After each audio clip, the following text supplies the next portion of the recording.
Hello everyone, welcome to Nepal Online School. तपाईहरुलाई Nepal online स्कुलमा स्वागत छ है। हामी पढाउने क्रममा थियौं। तपाईहरु पढ्दै हुनुहुन्थ्यो, हामी पढाउँदै थियौं है। अनि कस्तो हुँदैछ तपाईहरुको एनईबी को प्रिपरेसन? राम्रै नै भइरहेको छ होला है। एक्जाम सर्छ यताउता भनेर डेलीमा हुनुहुन्छ क्या?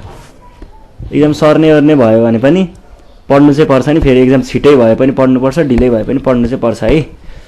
अनि स्वास्थ्यको बारेमा अलिकति ध्यान दिनु होला। कोरोना भाइरस यताउता भनेर भनिरहेको छ, अलिकति ख्याल गर्नु होला स्वास्थ्यको। मास्क युज गर्नु होला, हेल्थ टिप्स भन्दै आजको कन्टेन्टतिर जान चाहे म चाहिँ हैन।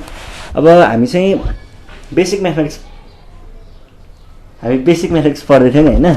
अब त्यसमा चाहिँ ग्रेड 12 को बेसिक म्याथमेटिक्समा चाहिँ तपाईहरुलाई मोडल त थाहा छँदैछ अथवा सरहरुले पनि भनि नै सक्नु भएको छ र त्यही पनि म चाहिँ तपाईहरुलाई फेरि एकचोटी भनिदिन्छु ल। कस्तो हुन्छ भन्दा यो म्याथमेटिक्समा चाहिँ बेसिक म्याथमेटिक्समा चाहिँ तीनटा ग्रुप हुन्छ के। Group A, group B, group C भनेर तीनटा ग्रुप हुन्छ। यो ग्रुप कम्पल्सरी हो।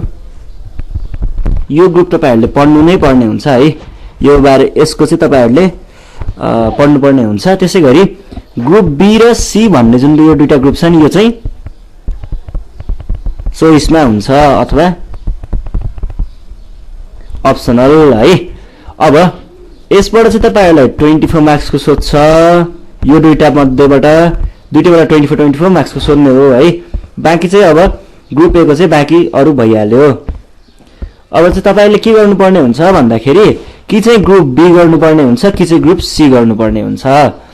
यदि तपाईहरु साइन्स फ्याकल्टीबाट हुनुहुन्छ भने तपाईहरुको कलेजमा यो पढाउनु हुन्छ होला, तर कतै प्राय कलेजमा चाहिँ ग्रुप सी नै पढाउनु भएको भेटिन्छ है। किन भन्दा ग्रुप सी अलिकति बी भन्दा सजिलो पनि हुन्छ। ग्रुप बी मा चाहिँ साइन्स रिलेटेड प्रब्लमहरु हुन्छ, work energy and power, kinetics, यसै के भन्ने प्रोजेक्टाइलहरुको बारेमा पढ्नु पर्ने हुन्छ। ग्रुप बी मा हैन काइनेमेटिक्सहरु पढ्नु पर्ने हुन्छ। त्यही भएर ग्रुप बी खासै पढाइएको मैले देखेको छैन है। अनि हामीले चाहिँ त्यही भएर ग्रुप सी लाई चाहिँ टार्गेट गरिरहेको हुन्छौं नि हैन। टिचरहरुले पनि ग्रुप सी नै पढाउनु भयो होला तपाईलाई। हामी चाहिँ त्यही भएर आज चाहिँ तपाईहरुलाई ग्रुप सी तिर लग्दै छौं। ग्रुप ए को भिडियोहरु हामीले लगभग कभर गरेको छौं। हाम्रो प्लेलिस्टमा चाहिँ तपाईहरुले हेर्न सक्नुहुन्छ है। प्लेलिस्टमा अगाडिको तलमाथि कता छ त्यो पनि पढ्नु होला। र आजदेखि चाहिँ हामी ग्रुप सी कन्टिन्यू गर्छौं है त। अब ग्रुप सी पढ्नु पर्दाखेरि ग्रुप सी के रिलेटेड हुन्छ, कस्तो खालको हुन्छ भन्ने ओभरभ्यू पनि दिन चाहे।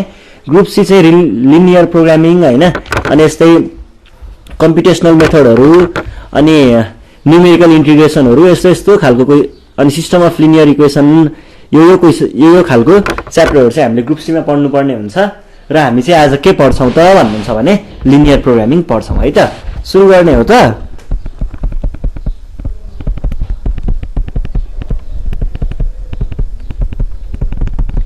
ल सुरु गर्ने है त। सजिलो हुन्छ कि यो ग्रुप सी त सजिलो हो। 24 मार्क्स त तपाईहरुलाई यो पकेटमा ल्याएर हाल्दिनु भएको हो के है। यो एकदम सजिलो हुन्छ। ग्रुप सी त त्यो खोल्टीमा ल्याएर हाल्दिनु भएको के एनबी को टिचरहरुले तपाईलाई। एकदम सजिलो हुन्छ त। अलिकति प्र्याक्टिस त गर्नुपर्छ है, तर पनि सजिलो भनेर हेप्न त पाइदैन नि त फेरि हैन। ल अब लिनियर प्रोग्रामिङको बारेमा पढ्नु भन्दा अगाडि हामीले दुई चारवटा कुरा थाहा पाउनु पर्ने हुन्छ। त्यसको बारेमा कुरा गरौँ। जस्तै अब्जेक्टिभ फंक्सन भन्ने हुन्छ एउटा। अब्जेक्टिभ फंक्सन भन्नेको बारेमा, अनि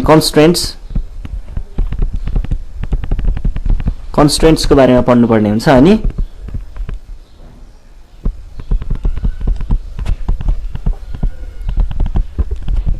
फिजिबल रिजनको बारेमा पढ्नु पर्ने हुन्छ है। कुनै पनि यो हाम्रो प्रोग्रामहरु दिएको हुन्छ नि लिनियर प्रोग्रामिङमा। लिनियर प्रोग्रामिङमा प्रब्लम दिएको छ भने त्यहाँनेर चाहिँ यसरी दिएको हुन्छ के। यो तपाईहरुले क्वेशन दिने बेलामा चाहिँ एउटा लिनियर फंक्सन दिएको हुन्छ। त्यो लिनियर फंक्सनलाई चाहिँ तपाईले के गर्नुपर्ने हुन्छ, अप्टिमाइज गर्नुपर्ने हुन्छ है। अब लिनियर फंक्सन भनेको थाहा छ होला नि तपाईलाई। यस्तो y = mx + c वाला फर्मेटमा भएको, अथवा y र x को भ्यालु पावर 1 मा मात्रै रेज भएको खालकोहरु छ भने तिनीलाई चाहिँ हामीले लिनियर मेटिदैन त ल छोडिदिउँ, त्यसलाई चाहिँ हामीले लिनियर फंक्सन भनेर भनिन्छ है। अब हाम्रो अब्जेक्टिभ फंक्सन भनेको चाहिँ त्यस्तो फंक्सन, त्यस्तो लिनियर फंक्सन जुनलाई चाहिँ हामीले अप्टिमाइज गर्नुपर्ने हुन्छ हैन। हाम्रो सोलुसन चाहिँ सोलुसनको मेन टार्गेट चाहिँ हाम्रो केमा हुन्छ, अब्जेक्टिभ फंक्सनमा नै हुन्छ। त्यसैगरी अर्को कन्स्ट्रेन्ट्स भन्ने हुन्छ। अब कन्स्ट्रेन्ट्स भनेको चाहिँ के हो भन्दाखेरि नि, कन्स्ट्रेन्ट्स भनेको चाहिँ त्यो लिनियर के रे यो डिसिजन भेरिएबल भन्ने हुन्छ नि, थाहा छ नि तपाईहरुलाई। डिसिजन भेरिएबल एक्स वाईहरु हामीले प्रोग्राममा दिएको भेरिएबलहरु, तिनीहरुले चाहिँ एउटा कन्डिसन सेटिस्फाई गर्नुपर्ने हुन्छ के हो। त्यो सेटिस्फाई चाहिँ कुन कन्डिसनलाई यिनीहरुले सेटिस्फाई गरेको हुन्छ, यो कन्स्ट्रेन्ट्स वाला फंक्सनमा भएको भ्यालुहरुलाई चाहिँ तिनीहरुले सेटिस्फाई गर्नुपर्ने हुन्छ र त्यही कन्डिसनलाई चाहिँ हामीले कन्स्ट्रेन्ट्स भनेर भन्ने गरिन्छ। अब फिजिबल रिजन भनेको चाहिँ एउटा यस्तो खालको रिजन हो, क्लोज्ड हुन्छ। यो चाहिँ क्लोज्ड भनेको बुझ्नुहुन्छ नि, सोलिड लाइनको भित्र पर्नेलाई क्लोज्ड भनिन्छ, भित्र पर्नेलाई क्लोज्ड भनिन्छ। यो एउटा एरिया हुन्छ, रिजन हुन्छ। यहाँनेर चाहिँ कस्तो हुन्छ भन्दाखेरि यो पोइन्टमा पनि त्यसले त्यो फंक्सन हाम्रो अब्जेक्टिभ फंक्सनलाई सेटिस्फाई गरिरहेको हुन्छ, यो पोजिसनमा पनि फंक्सनलाई सेटिस्फाई गरेको हुन्छ, यहाँ पनि सेटिस्फाई गरेको हुन्छ। यो रिजन भित्रको कुनै पनि भेगमा चाहिँ हाम्रो फंक्सन सेटिस्फाई भएको हुन्छ। त्यस्तोलाई हामीले के भन्छौं त, लिनियर के रे फिजिबल रिजन भन्छौं। अब कस्तो फर्मेटमा दिएको हुन्छ भनेर पनि एउटा ओभरभ्यू दिन्छु, mathematical model of linear program पनि देखाइन्छु। जस्तै तपाईहरुको अब्जेक्टिभ फंक्सन दिएको हुन्छ, something ax plus by y भनौं 2 भन्यो भने तपाईहरुको by भन्छु म।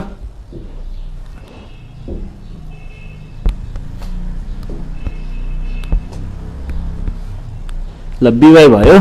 अनि यसमा चाहिँ कसरी दिएको हुन्छ भन्दाखेरि कन्स्ट्रेन्ट्सहरु दिएको हुन्छ। कन्स्ट्रेन्ट्स भनेको चाहिँ a1x plus b1y is less than or is equals to c1, a2x plus b2y is less than or equals to c2, a3x plus b3y is less than or equals to c3। यसै formula दिएको हुन्छ हैन।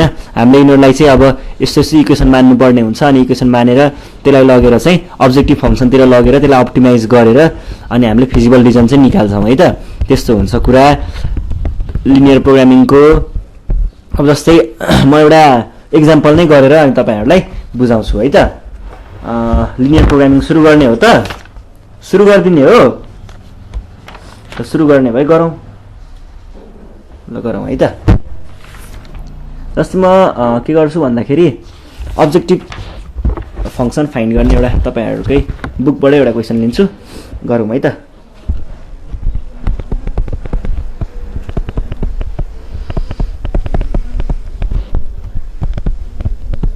म सँगसँगै question copy गर्नु है तपाईहरुले पनि। Of a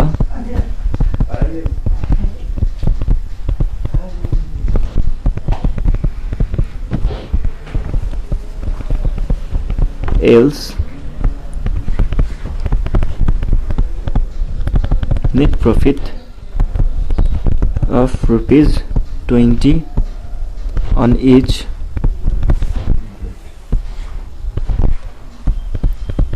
sold and a cheaper model brings a profit of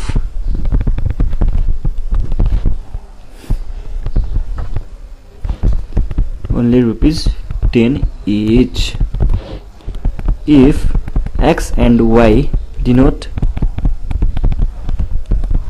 the respective number of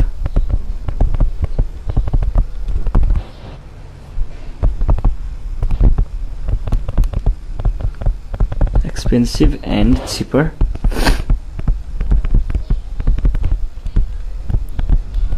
model produced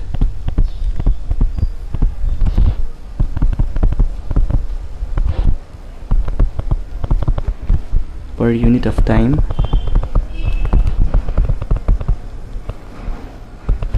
find the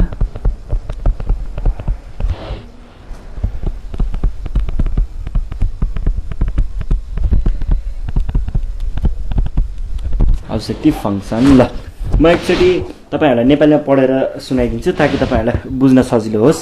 An expensive model of a manufactured item yield a net profit of this on each one item sold, हैन, and a cheaper model brings a profit of only ₹10 on each. If x may denote the respective number of expensive this find objective function भनेर भनेको छ।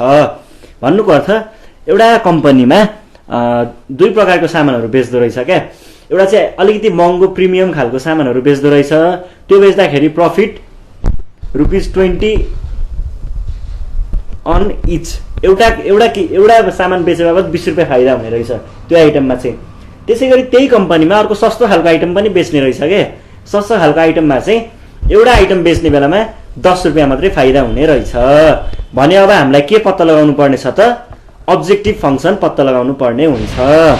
Objective function भनेको के हो भन्ने कुरा पनि म तपाईहरुलाई देखाइदिन्छु है त। अब यहाँनेर for expensive item, expensive model के छ त? प्रॉफिट, नेट प्रॉफिट भनेको छ ₹20 हो। मैले 20 मात्रै लेखेँ है, 20 पर आइटम। अनि number of item is equals to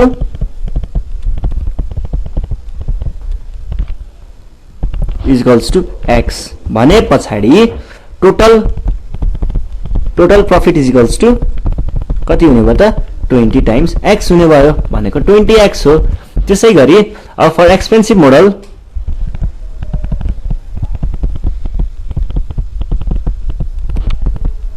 expensive मोडलहरुको लागि चाहिँ नेट प्रॉफिट कति हुने भयो? ₹10 पर आइटम। एउटा आइटमको ₹10 फाइदा हुने हो। त्यसैगरी नम्बर अफ आइटम्स कति छ त? y वटा छ। टोटल प्रॉफिट कति हुने भयो त? टोटल प्रॉफिट भनेको 10 टाइम्स y हुने भयो, जुन भनेको 10y हुने भयो। त्यसो भए हाम्रो अब्जेक्टिभ फंक्सन के हुने भयो त?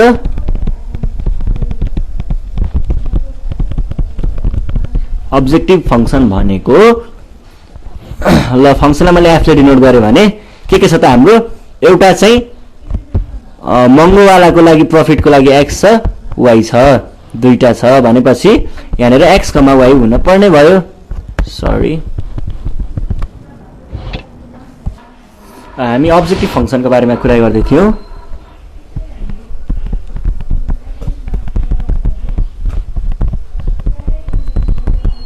अब्जेक्टिभ फंक्सन भनेको के हुने भयो त? मैले फंक्सन f सपोज गरे भने हाम्रो x र y थियो नि त, हैन, दुईटा।